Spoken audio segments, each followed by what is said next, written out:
Hi, I'm so embarrassed.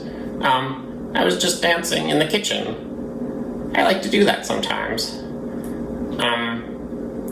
I guess you're here for another episode?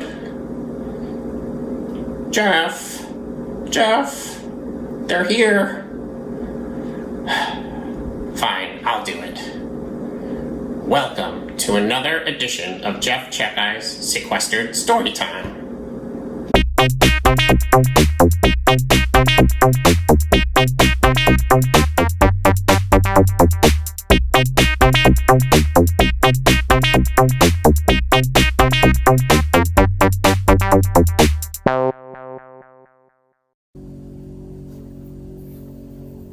Hello and welcome to the latest episode of Jeff Checkey's Sequestered Storytime. My name is Jeff Checkey. I write and draw picture books, and I lead a very exciting life. Every second of my day, I'm doing something exciting and thrilling and death-defying. I can't even tell you what I'm doing right now. It's just too exciting and too What's that? There's video. There's video? I thought this was a podcast. It's not a podcast. There's video. Oh, hey, how's it going? Welcome to Jeff Checkey's Sequestered Storytime. Got a great show today. We're going to be reading some books. We're going to be drawing. We're going to check in with the Powderhouse Picklejar and the Somerville Sheep. And we'll even be learning our state capitals. We're going to start off with a book reading. This book is by Ed Emberley. He's one of my favorite authors and artists of all time. He's written over 100 books. But we're going to read this really interesting one. Check it out.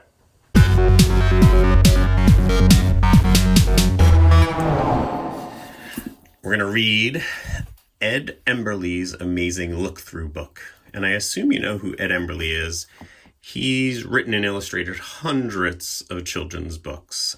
He's best known for his Build a World books that show you pretty much how to draw everything just with some basic shapes.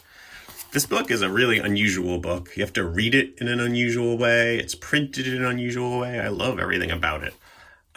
First off, this is the way you normally read a book, but this one you read like this. Ed Emberley's amazing look-through book. And on the back, you could see, in most books, you look at the page to see the pictures. In this book, you look through the page to see the pictures. So that's pretty ingenious. So, Ed Emberley's amazing look-through book. He also has some amazing patterns in this book. How to use this book? I love books with directions. My books, Hip and Hop, Don't Stop, and Yes, Yes, Y'all, have directions in them too. BT dubs. How to use this book. 1, read the clue.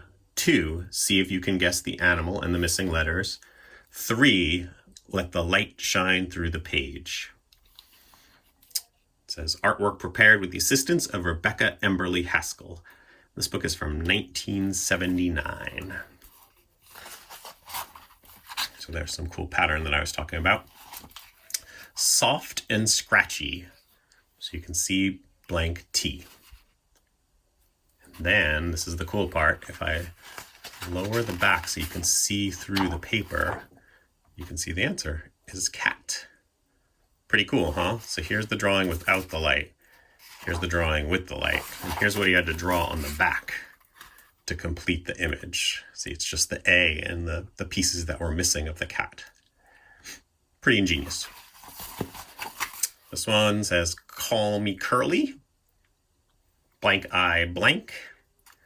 If I let the light through, magically says, call me Curly Pig. This one says a fuzzy roofer. I think it's like a fuzzy roofer, not someone who works on a roof. Blank O blank. So let's let the light through. Sure enough, it's a dog, people. He who whoos. Oh, blank, blank. Let's light the light through again. It's an owl. Pretty cool. A polypop. Blank, blank, oh, blank. This is a tricky one. I read this book and I don't even know what a polypop is. It's a frog. F-R-O-G. 3 wee squeakers. M blank blank E. This one's much easier. Let's let the light through. Sure enough, it's mice. A winter sleeper. Blank E-A blank. All right, do you know what it is? Let's let the light through. It's a bear. And I like how in the bottom, see, there's a few Z's. And when you let the light through, there's more Z's appear, different colors. Some school chums. F blank S blank. This one I'd say is pretty easy too. Fish. So the other cool thing I should say about this book is Ed Emberley had to make this book without computers. I don't think anyone was using computers to make books in 1979. So I'm guessing he used a light table, tracing paper, ink, and a lot of time. Might and main. Okay, I see the face. There's the lion. Shelly belly. Blank U blank T blank E. It's a turtle. I flutter by. This one's pretty easy too, I think. Blank T blank B blank T blank E blank F blank Y. Let the light through. And it's a butterfly. This one says, call me Hot Lips. D blank A dot blank O blank. Well, what would have hot lips, I wonder? It's a dragon. And I think somebody actually wrote on the back page of this one. Yeah, this book's kind of, looks like it's got some crayon on it, which means somebody loved this book before me. And then look at this, it says, if you look carefully, you will notice that the pictures, letters, and decorations in this book were made using these two shapes, that and that, placed with a grid like this one. So that's pretty incredible. If you go back and look at all the creatures, they were all made just with those shapes on a grid. And that's the end. And that was Ed Emberley's amazing look-through book. I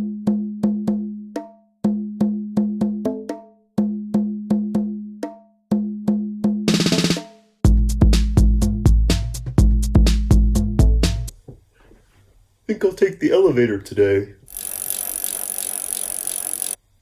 Oh, hi! I'm the Powderhouse Picklejar. And when I'm wearing this hat, that can only mean one thing. Magic. Today, I'm going to be using my incredible Powderhouse Picklejar power to read your mind. Are you freaked out? Good. Okay, here's what I want you to do. I want you to think of a kind of bear. It could be a brown bear, black bear, koala bear. Think of a kind of bear. Okay, got it? Good. Now, take the first letter of that bear and think of a planet that starts with that letter. You got it? Okay, now I will use my power. I got it! I know what planet you're thinking of. Watch and I will reveal. Is that your planet?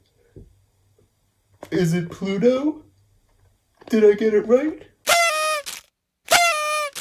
Yay! Thank you, thank you, thank you. Thank you to all my adoring fans.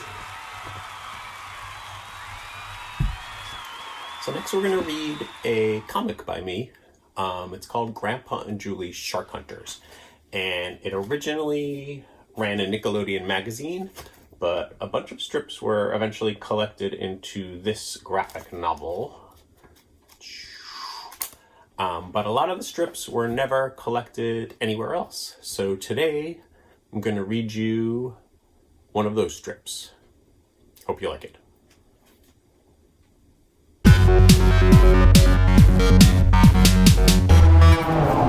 So yeah, this is my book, Grandpa and Julie's Shark Hunters.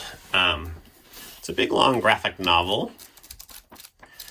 And the thing about this is a collection of comic strips that I did for a magazine called Nickelodeon Magazine. That magazine doesn't exist anymore, but it was the magazine of the TV channel. You know, the TV channel with SpongeBob and all that.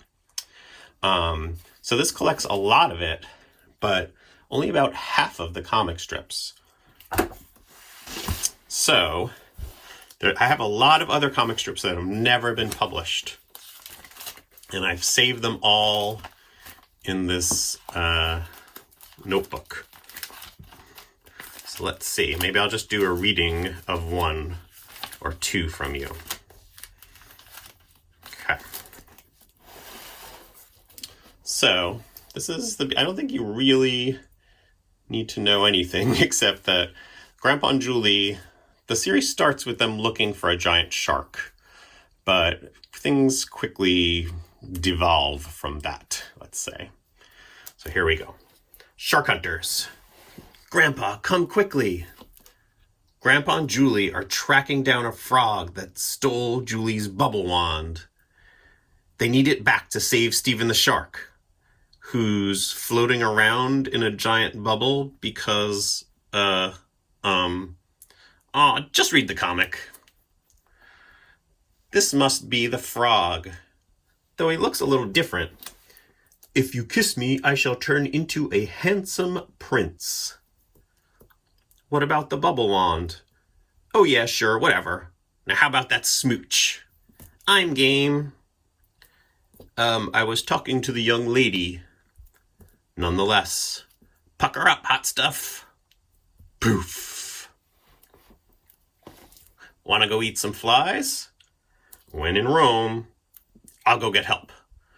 So Julie goes to a castle. And there's Stephen floating by in a balloon. And so, you want us to do what? You've got to help. My grandpa's been turned into a frog. Listen, I'm a princess, not some sort of frog into human changer. There's $20 in it for you. I'll go get my lip gloss. So, the princess goes, one kiss later, and then she's turned into a frog. Guess I shouldn't be surprised. 349 kisses later. I really don't think I want to. Give it a shot. Maybe you're the one. Says Bubbleville, population 350.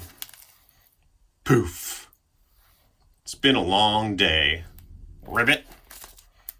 So, I'd love to help, little girl, but do you take credit cards? I'll get my pointy hat, says Zandino the wizard. Thus, presto changeo, poof. You did it. How come you're still a frog? Because I am a frog. Visa or MasterCard? I just wanted some love and affection. Is that so wrong? Now give me a hug. But what about my bubble wand? I don't know, ask Poindexter over there. And then in the frog catcher's basket, there's a frog wearing glasses that kind of look like a bubble wand. I knew I should have gotten contact lenses. Here we go again. Who knew that bubble blowing could be such a chore? Will Grandpa and Julie ever rescue poor Stephen? Will Michael the frog get 20/20 vision? Will I run out of question marks? Maybe we'll find out in the next thrilling episode of Grandpa and Julie, Shark Hunters. And that is a reading from Grandpa and Julie, Shark Hunters by Jeff Checkeye.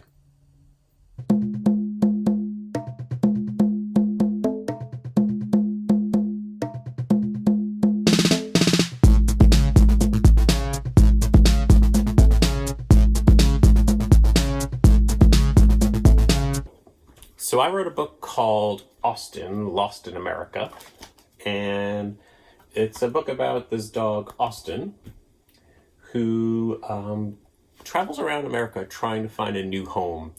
And he travels from state to state, and you learn a bunch of facts about each state. But this book would be way too long to read to you today. So I thought I'd try something else. To get you to learn the state capitals, maybe. Let's see. Let's see. Austin is the capital of Texas. Boston is the capital of Florida. Oh, man. Hey, Powderhouse Pickle, what are you doing? Oh, hi, Somerville Sheep. I'm trying to learn all the states and the state capitals. It's really, really hard to learn all the states and the state capitals. I've been trying to learn those too. It's really hard. I know, there's so many states. And so many capitals. Get this, there's a North Dakota and a South Dakota. Man, they should really get it together. Yeah. I wish somebody would write a catchy song that taught us all the states and their capitals. Yeah, that would be great. Too bad it'll never happen. Do you hear something? Yeah, what is it? Sounds like music.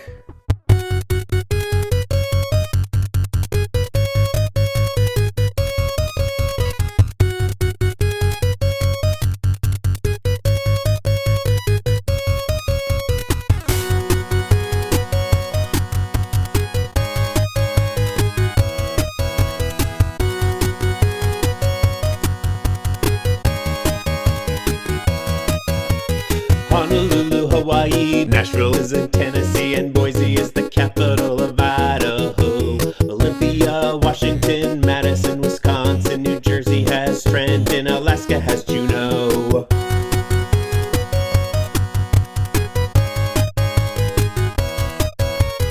Jackson, Mississippi, Nevada, Carson City, Denver is the capital of Colorado. Atlanta, Georgia, Des Moines in Iowa, Columbus is the capital of Ohio.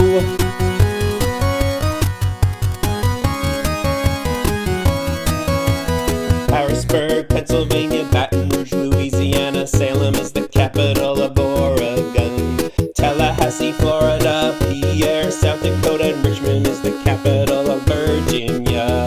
Lansing, Michigan, Annapolis, Maryland, Concord, New Hampshire, Kansas has Topeka. Jefferson City is in Missouri. Providence, Rhode Island is a nice city.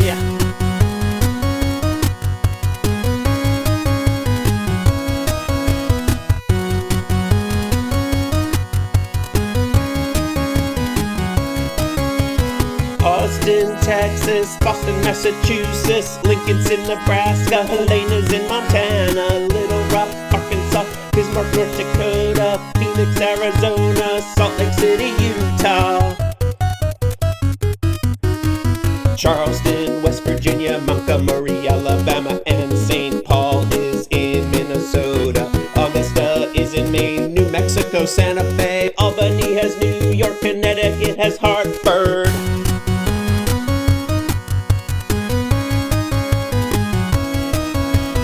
Frankfurt, Kentucky, Cheyenne, Wyoming, Oklahoma's capital is Oklahoma City. South Carolina's capital's Columbia, Springfield, Illinois, Dover, Maryland, Concord, New Hampshire, Raleigh, North Carolina, Sacramento, California, Indianapolis, Indiana.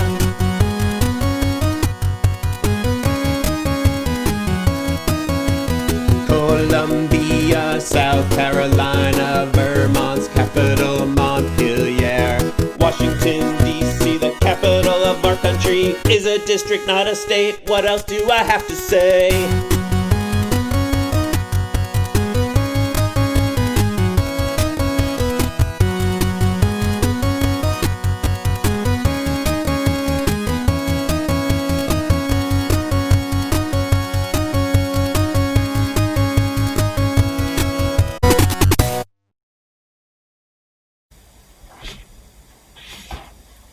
Well, that was weird.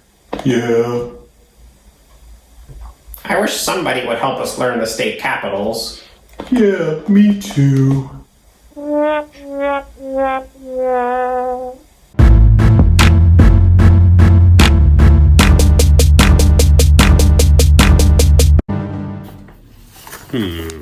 should we draw today? I know, let's draw a robot. So, you could draw robots in many different ways. So, once again, as I think I've said before, you don't have to copy me. It's kind of better if you make up your own robot. But hope maybe you'll be inspired by what I draw. All right. So, when I draw, I always start with the eyes, as I say. And usually I would draw round eyes, oval eyes. But because a robot is kind of rectangular usually, let's draw rectangles for eyes. You can even give him rectangular eyeballs. There we go.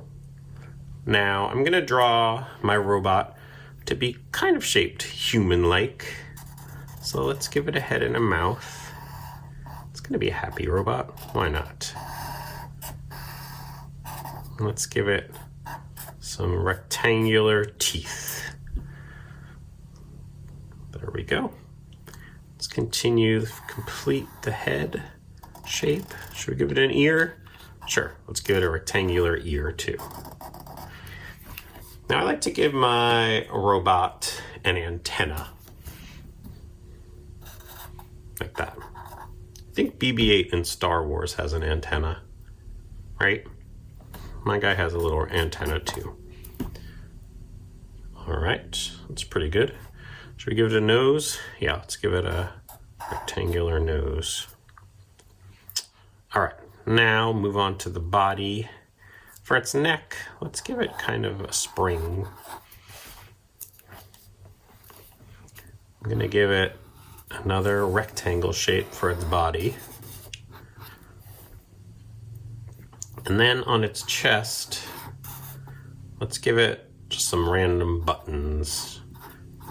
Buttons and lights.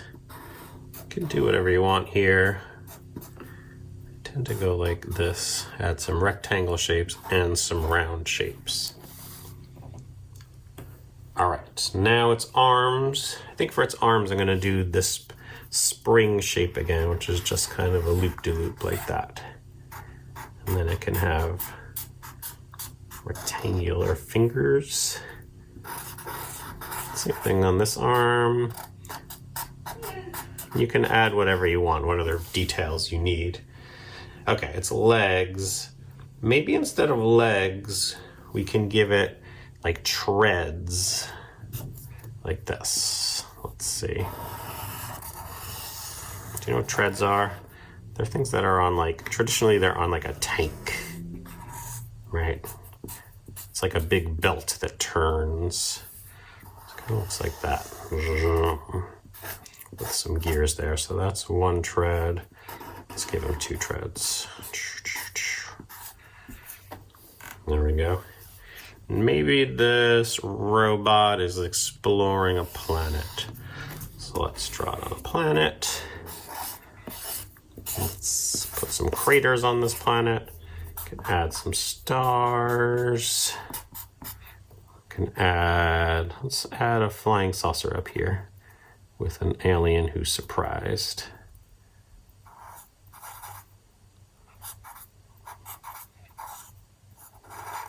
Kind of looks like a snail, but maybe aliens look like snails. How do I know?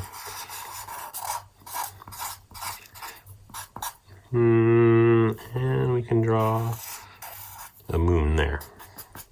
And there you have it.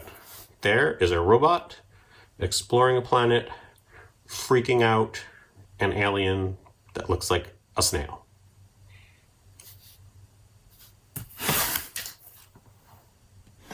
Finally, today we're going to read a book. We're going to read just one story. Finally, today we're going to read a story by Charles Schulz. This book is a collection of 2-minute stories. So I'm going to read one 2-minute story for you. But for some reason, it takes me longer than 2 minutes to read. Go fig.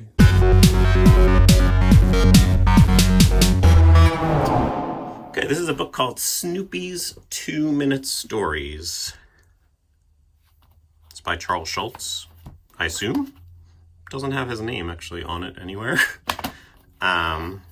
This is a golden book from 1988. So it looks like it's Peanuts characters created and drawn by Charles M. Schulz. Text by Justine Cormand. Background illustrations by Art and Kim Ellis. So basically what that means is they kind of took Charles Schulz's drawings and smushed them into other people's drawings, and somebody else wrote the stories. Supposedly these stories take 2 minutes. Let's see how accurate that is. This story is called Fun is Where You Find It. It was summertime and most of the Peanuts gang were going away on vacation. Schroeder was off to music camp. Lucy and Linus were going to visit relatives. Marcy and Peppermint Patty were going to sleepaway camp. Goodbye, Snoopy, they all shouted. See you in the fall. Snoopy and Woodstock waved sadly until everyone was gone. Woodstock chirped at Snoopy. It just wasn't fair that everyone else was going to have so much fun this summer. We should go somewhere too, Snoopy decided. They put all their money together and counted it. There wasn't even enough money for bus fare into town. Snoopy felt discouraged, and the hot sun was making him thirsty.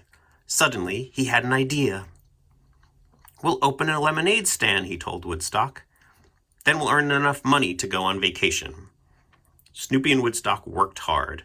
They built their stand on the side of a busy road and sold pink lemonade to everyone who drove by.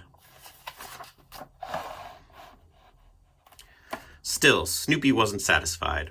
He wanted more customers, more lemonade, more money. He built a giant billboard for the highway with a flashing neon arrow to point the way to the stand. Snoopy put lights up all around the stand and kept it open 24 hours a day. Snoopy's Lemonade. Open 24 hours. Lemonade, 5 cents a glass. Soon Woodstock was so tired he fell asleep stirring a pitcher of lemonade and dropped right in. Snoopy was so busy he didn't even notice as he poured Woodstock into a cup. Woodstock jumped out of the cup and shook his feathers furiously. If you quit, I quit, Snoopy shouted.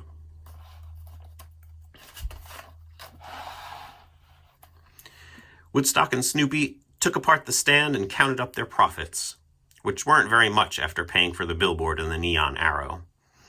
Once again, Snoopy felt very discouraged. This time, Woodstock came up with an idea.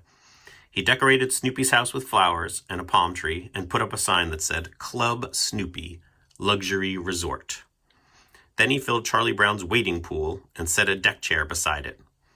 Woodstock chirped calypso music while Snoopy sipped leftover lemonade by the pool. What a great vacation, Snoopy said. With enough imagination, you can go anywhere. And that is a reading from Snoopy's 2-Minute Stories.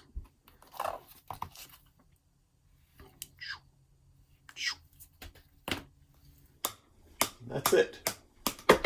You watched another episode of Jeff Checkai's Sequestered Storytime. Hope you liked it.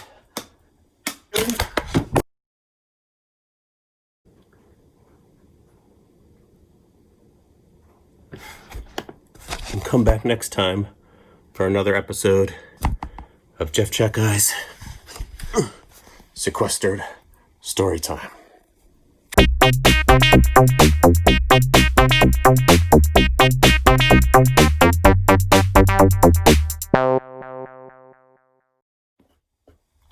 Bye.